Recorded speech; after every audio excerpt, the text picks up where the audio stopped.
जरा सोचिए, सब कुछ तैयार है, कॉलेज में एडमिशन मिल गया है, पढ़ाई के पैसे का इंतजाम भी हो गया है, वीजा इंटरव्यू की तारीख भी मिल गई है और फिर भी वीजा रिजेक्ट हो गया।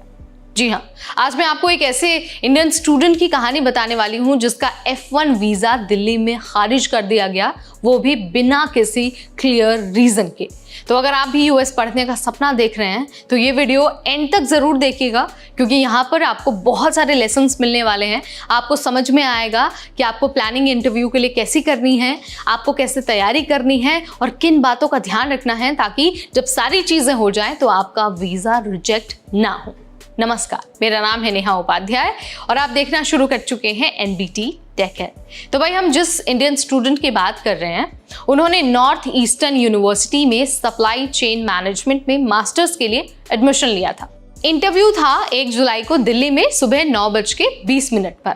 वो इंडियन स्टूडेंट टाइम से पहले इंटरव्यू देने के लिए पहुंच गया। जब वो लाइन में खड़ा था तो उसने देखा कि जिस काउंटर पर उसका नंबर था वहां पर जो वीजा ऑफिसर बैठा था उसने उसके पहले ही 10 से 12 लोगों के वीजा रिजेक्ट कर दिए थे। F1 वीजा वालों के भी, टूरिस्ट वीजा वालों के भी, मतलब सबको लगातार रिजेक्शन ही मिल रहा था। ये सारी चीजें देखकर ये स्टूडेंट थोड़ा सा घबरा गया। फिर उसके बाद उसकी बारी आई। वीजा ऑफिसर ने उससे बहुत कॉमन से सवाल पूछे। सबसे पहले पूछा कि किस कॉलेज में एडमिशन लिया है और कहाँ पर अप्लाई किया था। इसके आगे ये भी पूछा गया कि क्या काम करते हो अभी, पढ़ाई के बाद क्या सोचा है, पैसों का इंतजाम कैसे होगा। इन सारे क्वेश्चन पर स्टूडेंट ने बहुत कामली रिस्पॉन्स दिया। बताया कि 5 जगह पर आवेदन किया था, 2 कॉलेज में एडमिशन मिला और 2.5 साल से रियल एस्टेट में काम कर रहे हैं और अब करियर बदलकर लॉजिस्टिक्स और सप्लाई चेन में वो शिफ्ट होना चाहते हैं। पैसों की जब बात आई तो उस व्यक्ति ने बताया कि पापा रिटायर्ड व्यापारी हैं और उनके पास काफ़ी सारी सेविंग्स है और साथ में एजुकेशन लोन भी मंजूर हो चुका है।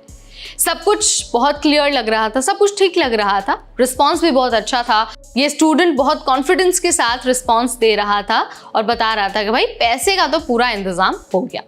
लेकिन वीजा ऑफिसर ने बिना कोई डॉक्यूमेंट देखे ही, बिना ज्यादा पूछताछ के, इन जस्ट 4 से 5 सवालों के बाद उसे 214B वाला रिफ्यूजल पेपर पकड़ा दिया।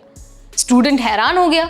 स्टूडेंट ने कहा कि मुझे तो लगा कि मैंने कोई गलत बात की ही नहीं है, मैं तो पूरी तैयारी से गया था। लेकिन ऐसा लगा जैसे ऑफिसर तो पहले से ही डिसाइड करके गया था कि इस व्यक्ति को तो वीज़ा देना ही नहीं है। और ये बात तो उसने लाइन में ही देख ली थी कि वो ऑफिसर सबके वीज़ा को रिजेक्ट कर रहा था, चाहे वो F1 वीज़ा वाले हों, चाहे B1 B2 वीज़ा वाले।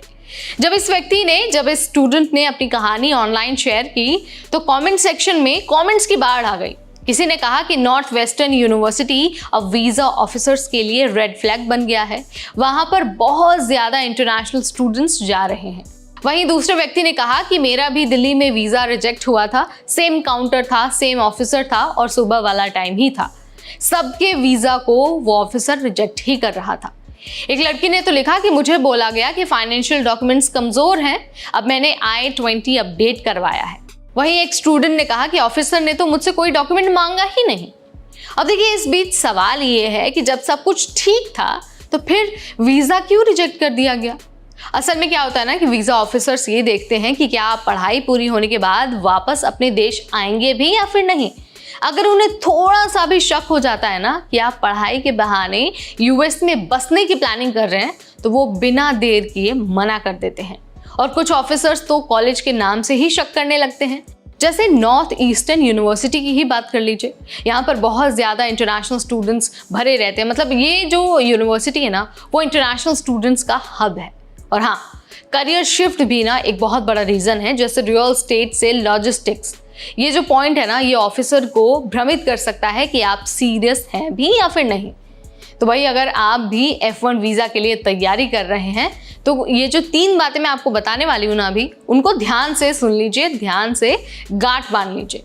सबसे पहले तो सिर्फ पैसे और एडमिशन से बात नहीं बनती है। आपको साफ साफ ये दिखाना होगा कि आप पढ़ाई करके भारत वापस लौट जाएंगे। इसके अलावा कॉलेज चुनते समय रिसर्च आपको करनी है और ऐसे कॉलेज को आपको नहीं चुनना है जिनका नाम वीज़ा ऑफिसर्स के हिट लिस्ट में होता है, यानी कि जो नाम वीज़ा ऑफिसर्स को पसंद नहीं आता है। आई होप इस इंडियन स्टूडेंट की ये जो जर्नी है, जो कहानी है, जो इंटरव्यू का एक्सपीरियंस है, उससे आपको अब समझ में आ गया होगा कि भाई खुद को तैयार कैसे करना है, कौन से डॉक्यूमेंट्स होने चाहिए और किन बातों का अच्छे से ख्याल रखना है। अगर आप फिर भी कुछ जानना चाहते हैं, पूछना चाहते हैं, तो let me know in the comment section. इस वीडियो में फिलहाल इतना ही। तब तक मुझे यानी नेहा को दीजिए इजाजत। Keep watching NBT take care.